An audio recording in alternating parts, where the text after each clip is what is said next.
Kaut kāds dienas atpakaļ gadījās nepatīkama situācija. Braucām ar čomu peldēties, iebraucam jūrā, noslāpējām motoru, tur pasēdējām drusciņu un pēc tam griežu atslēgu. Griežu atslēgu un nekas nenotiek.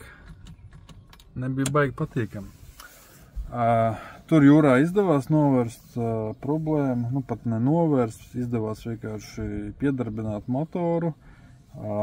Starteris grieza ar vadiņu metodi. Un tagad uzfilmēšu. Noņemsim nost veco starteri. Viņu principā var saremontēt, likšu jaunu virsū un parādīšu, kas atgadījās. Tā kā būs īsais video par starteru maiņu un kas ar viņiem citreiz atgadās. Mums ir aizmugurējā daļa laivai, iebūvētais 3 litru motors.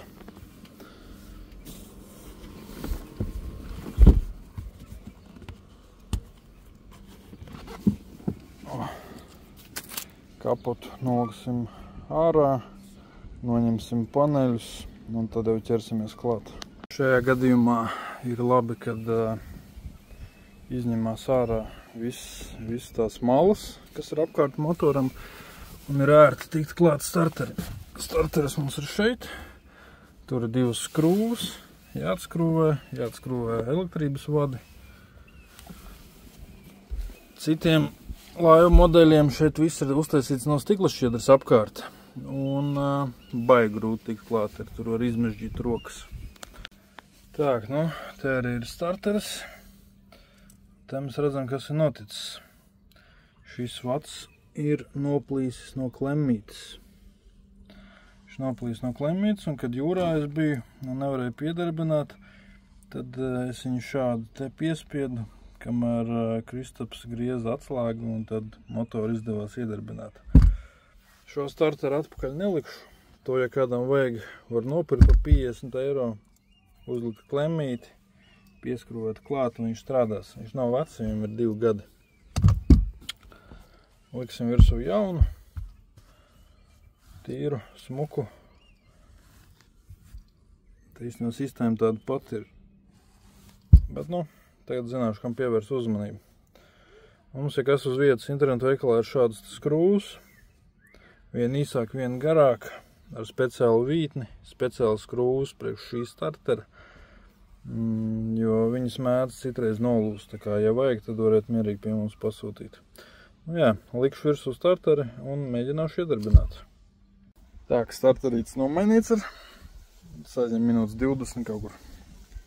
Vadi pievienoti, un tagad var mēģināt piedarbināt motoru. Pie vienām sāpēm, tā, kas tā gaismā, tā kā, no, ģeneratoram siksnu pievilku, jo iepriekšējās reizes, kad brauc, tad drusku čikstēja.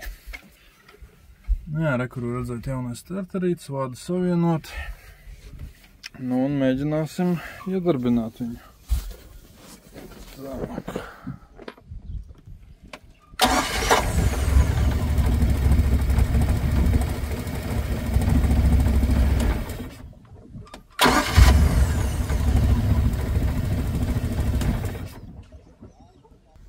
Viss strādā, un tagad varēs veiksmīgi braukt tālāk. Kāpēc ar veco starteri notika šis atgadījums, kāpēc tas vads noplīs, nezinu.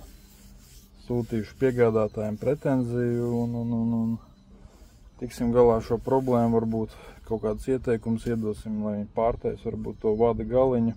Un pirms tam jūtās, ka laiva īstenībā sliktāk piedarbojās, jo laikam tas vads jau ne jau šodien noplīs, bet viņš tā kā pa gabaliņiem plīsa un strāvas daudzums, kas gāja cauri, bija mazāks, tas starteris švakāk grieza, jo tagad uzreiz viņš iedarbojās.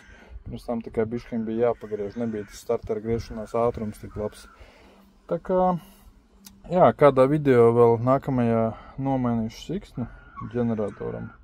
Un parādīšu, kā to var ātri vienkārši šim motoram izdarīt, burtiski 20 minūšu laikā. Jo zinu meistars, kas prasa 300 eiro par siksnas nomaiņu, jo redz tur. Es pat vienreiz dzirdēju gadījumu, kad cilvēks teica, kad ir silent bloks, nu jāskrūvē motors nos no laivas bez mazā, lai to siksnu nomainītu. Jo jā, jo no pirmā acu skatiena paskatoties, viņi nevar izvilkt ārā to siksnu, bet tur ir viens triks, tā kā piesekojiet kanālam un būs video par šo jautājumu. Atā.